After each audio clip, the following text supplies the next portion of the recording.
What's up, Flipsiders? So we are right on the precipice of 2021, and I just wanted to make a video, to make a vlog about something that I really found a lot of joy in this year, which is reading. And growing up, I used to read all the time. I had a ton of books. My teachers would buy me books just because I enjoyed reading so much, but I kind of lost my joy for it. As I continued to progress through school, pretty much in like end of middle school and into high school, I totally lost my love for reading.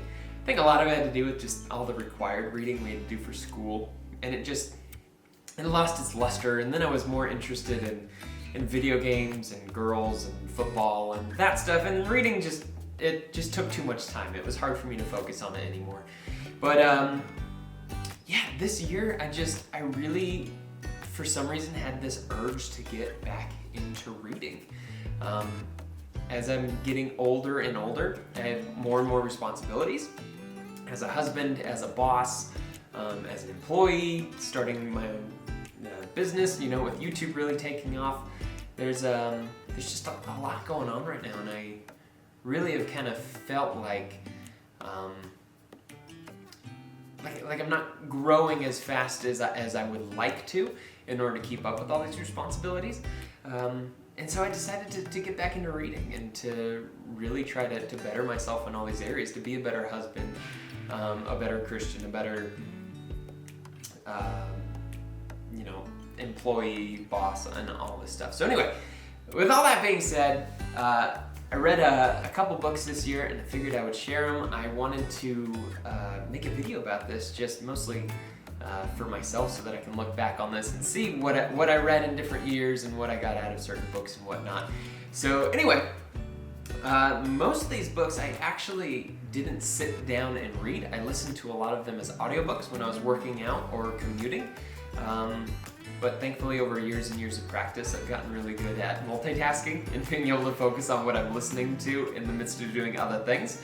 And so that's really what I found worked well for me. I'm still trying to build a habit of sitting down and reading and just kind of not doing anything else and emptying my mind to be able to just focus on a book.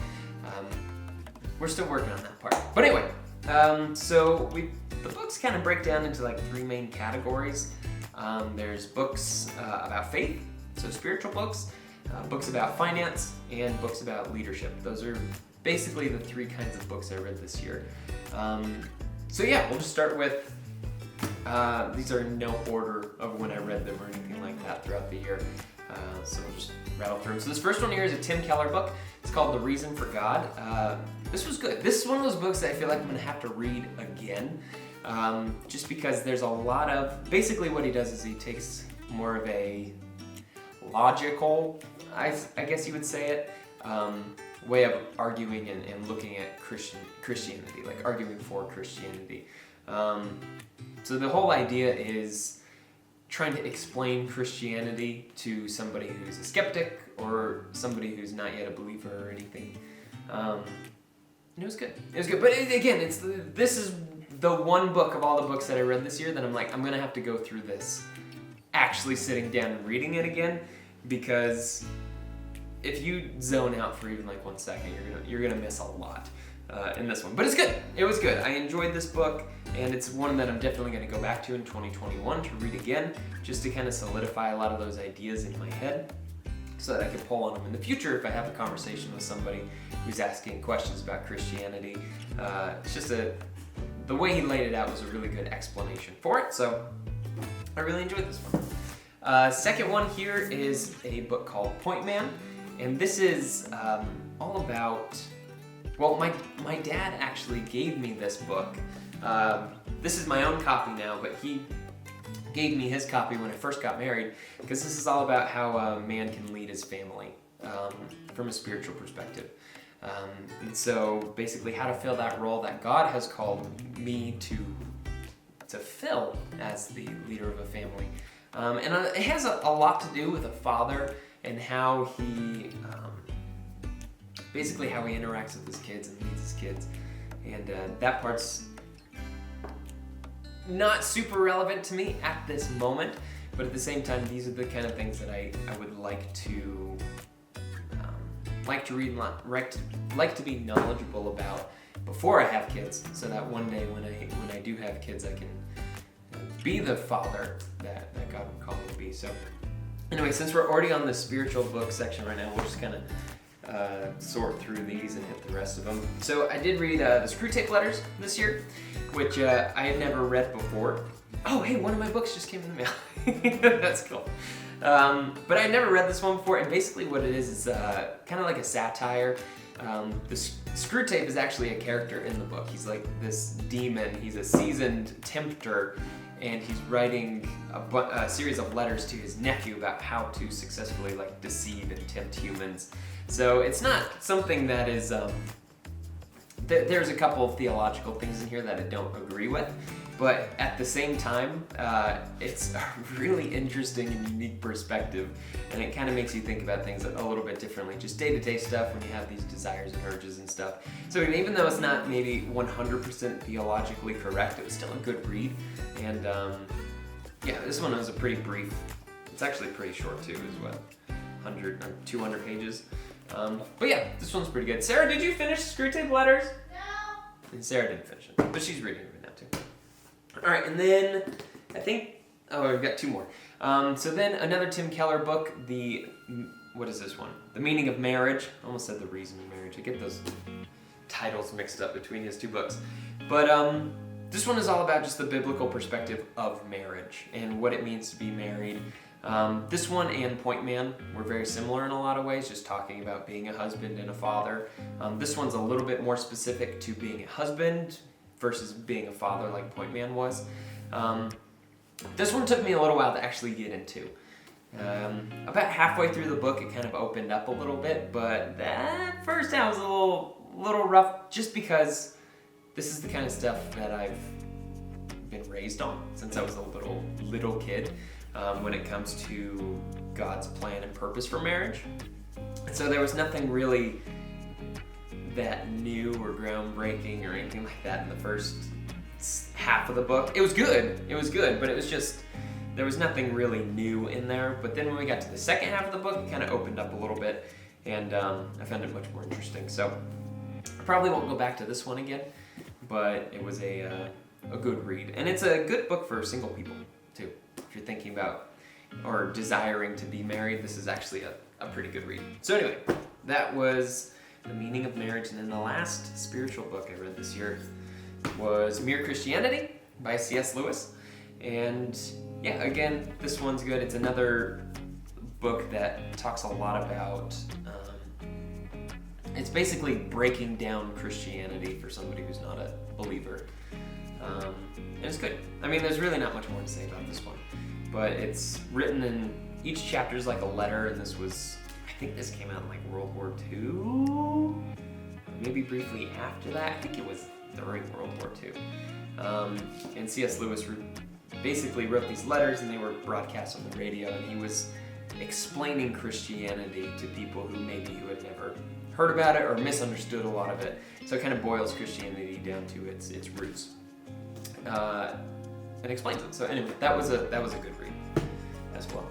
Okay, so let's move on to financial books, which I think there's only 2 of them in here.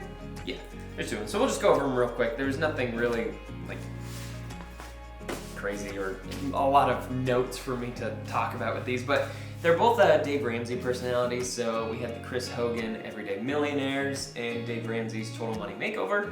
And actually, the books themselves I read after we had already kind of been doing the Dave Ramsey plan for Sarah and I and our finances, which is basically just staying out of debt, not using credit or credit cards for anything.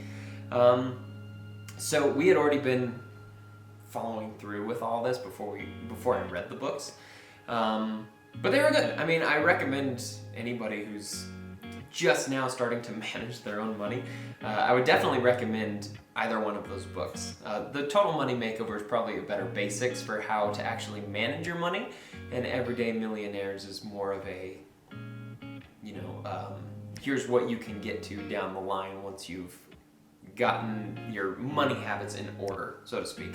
So if you were going to read any financial books, I'd probably start with this one, because it just kind of lays some groundwork, and it's a good philosophy to live by. And Sarah and I have made massive financial progress this year by following that plan. And then, this is kind of a secondary read. Not really super necessary. I did enjoy it. Talks a lot about how the way people think about millionaires and how it's not typically actually based in reality, and how the vast majority of millionaires are people who just live in normal homes and, you know, have $1 million worth of investments. It's not nearly as flashy or difficult to achieve as people make it out to be. So, I mean, it was fine. Okay, so now we're gonna get into some leadership books, which I read a lot of leadership books this year. A couple of these I was turned on to by my boss, who actually, he's the owner of the business that I work at right now. And he wanted me to read a couple of these, and then most of these, though, I just kind of found on my own. So the first one, and I guess this isn't really leadership based, it's just a customer service book.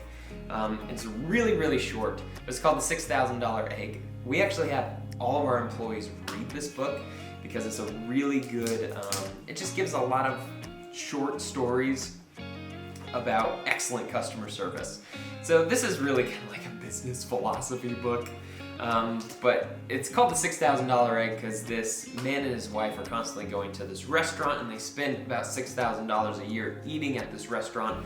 And he asked for I believe it was an egg on his burger, and they wouldn't give it to him because they're like, oh, well, we don't make it that way. But they served eggs, they served burgers, he just wanted them together, and they refused to do it for him.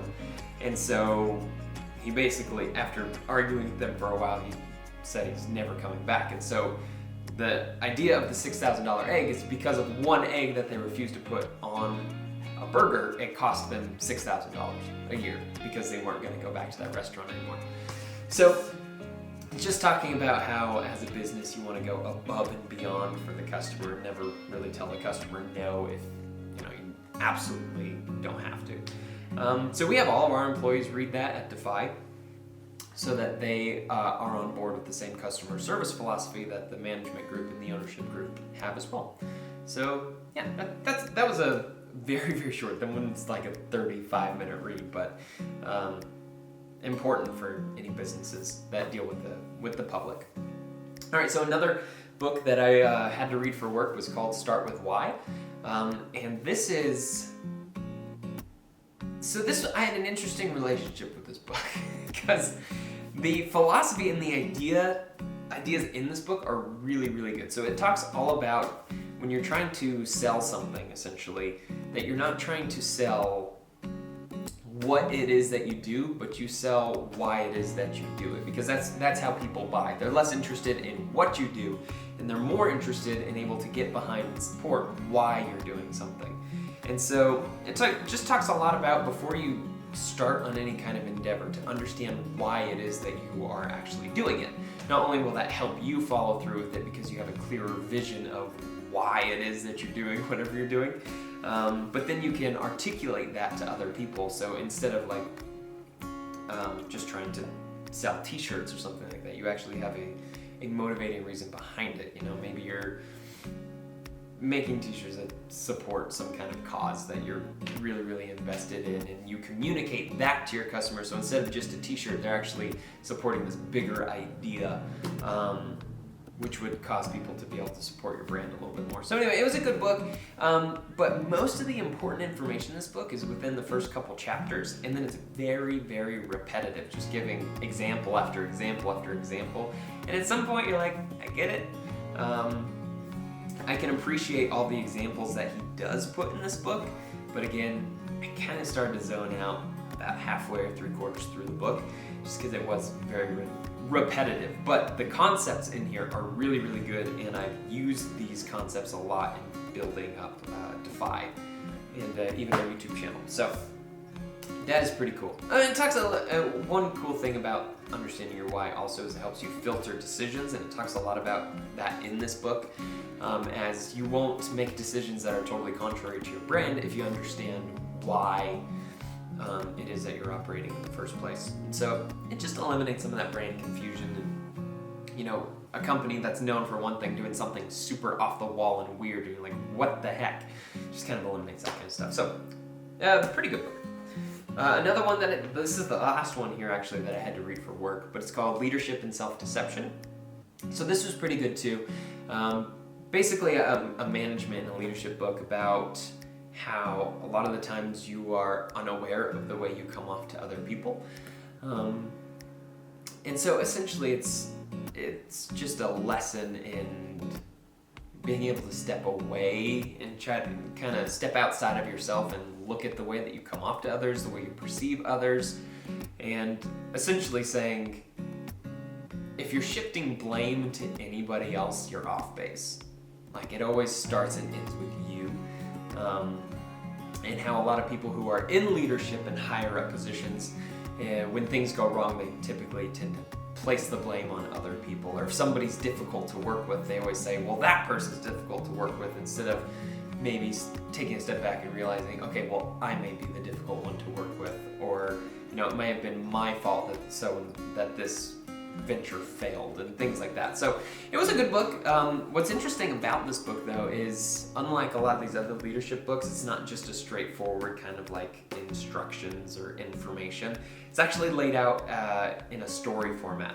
And so none of this in here is the author talking directly to the reader, as most of these books are. It's actually really three characters in the story who are talking to each other, and you kind of garner all the lessons and guidance from that. So it was a pretty good one. All right, getting to the final stretch here. So I finished this book today, actually. It's called Atomic Habits, and this book is all about small habits. So it says atomic, and that's not like big explosion habits. It's talking more about like atom-sized. So it's talking about how if you want to make big changes in your life, essentially that it's a lot of little tiny habits that stack up and really make a big impact down the line. So it's just a lot about, it's a book about building good habits, how you can actually go about following through habits, common fail points of people who are trying to start new things. It was good. It was good. There was a lot in there, though. What's interesting about these kind of books is because they're obviously written by secular authors, and when I'm reading through this, I'm like, he's so right about a lot of things, but he's kind of missing the bigger picture of just, we behave a certain way as humans because it's the way that God's created us to behave, and we strive for certain things because it's the way that God's designed us to want to behave and want to achieve and be a certain way. And so it's always interesting reading the secular books, the reasoning that people come up with to try to explain why it is that we as humans long for certain things. It feels so obvious, but I know it's not to everybody. So anyway, moving on to more leadership books. We've got, these books were both really good. I liked both of these. So these are written by Jocko Willink and Leif Babin, which are two ex-Navy SEALs. And so they are Extreme Ownership and The Dichotomy of Leadership. And they're both, Extreme Ownership's the first one. Dichotomy of Leadership was a follow-up that actually builds off of the last chapter of Extreme Ownership. And these are really good. These guys are pretty hardcore, though. And it's very similar to what I was talking about in the Leadership and Self-Deception books, where they basically say, look, if you're the one in charge and something goes wrong, don't blame other people, it's your fault. But those are both really good. And the dichotomy of that's basically the premise of Extreme Ownership. And then the dichotomy of leadership is all the different dichotomies that come with leadership. Like one example from the book is you want to be friendly with your employees, but you don't want to be so friendly with them that you can't make hard decisions or hold them accountable. So there's a dichotomy there, right? You want to be close with your employees, but you don't want to be too close. And it has a bunch of those throughout the whole book. And so it was a good read for anybody who's in any kind of leadership positions. I would recommend that one. But and then there's 3 other books that I finished. One is in the mailbox right now that I don't actually have physically yet. So what I've been doing is when I finish a book, if I really enjoy it, I order it physically so that I can then maybe go through it again at a later date, and go through and underline and just read it again. But 3 of the books that haven't come in yet, one is called The Ride of a Lifetime by Bob Iger, who was the CEO of Disney when they acquired Pixar and Lucasfilm and Marvel.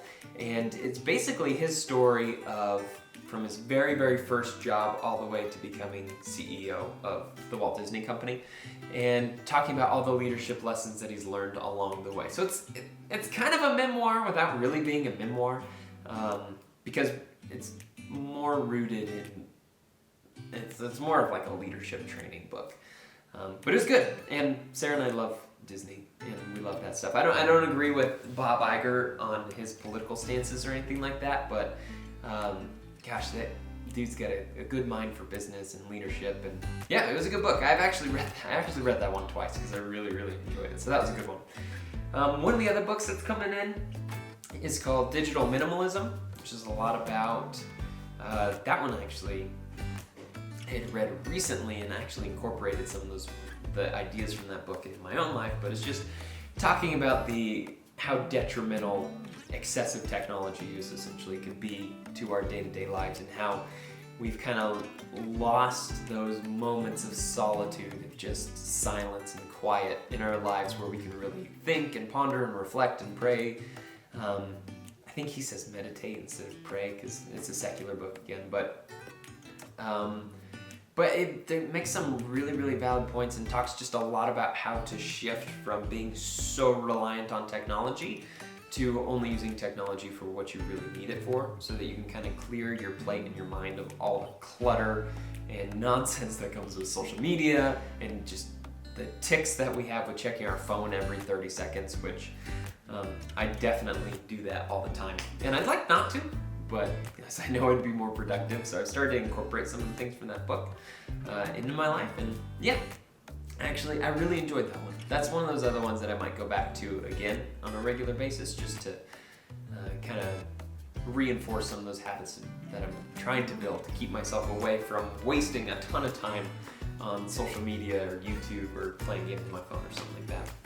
And then the very last book that I read this year, unless I'm totally spacing something, I'm sure there's a book that I read this year that I'm going to remember 10 minutes from now. But the last one I can remember was called The Strange Case of Dr. Jekyll and Mr. Hyde.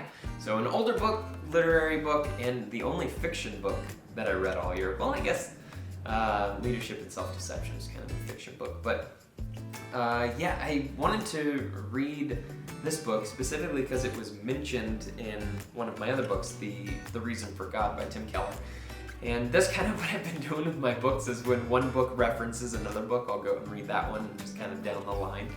But no, I knew the story of Dr. Jekyll and Mr. Hyde, but had never read it. And it was really interesting. Again, I'm not huge on fiction, because I'd rather read something that I feel like is being beneficial to me in some way, or that I'm taking something from it, as opposed to just being entertained. But it had a really interesting and unique message about pride and how we look at ourselves as humans. I won't go into how it gets those messages across, just because it is the last chapter of the entire book. And for any of the younger people watching this, maybe you've never heard of the story or read it, and I would recommend them. But anyway, that is all the books that I read this year. And I only started reading in about like August, when I really started to try to dive into books a little bit more seriously again. And so I have a couple books in my bedroom that I've been sitting down and physically reading, trying to read a chapter before I go to bed each night, which some nights I'm successful, most nights I'm not, but we're working on building that habit. But if any of you guys just think reading is super boring, I totally get that. I really do. But I would highly recommend trying to find something that you find interesting, because there is a massive benefit to reading. Because there's a lot of good information out there, and it's very easy to just get fixated on doing things that you enjoy instead of necessarily doing things that will make you better.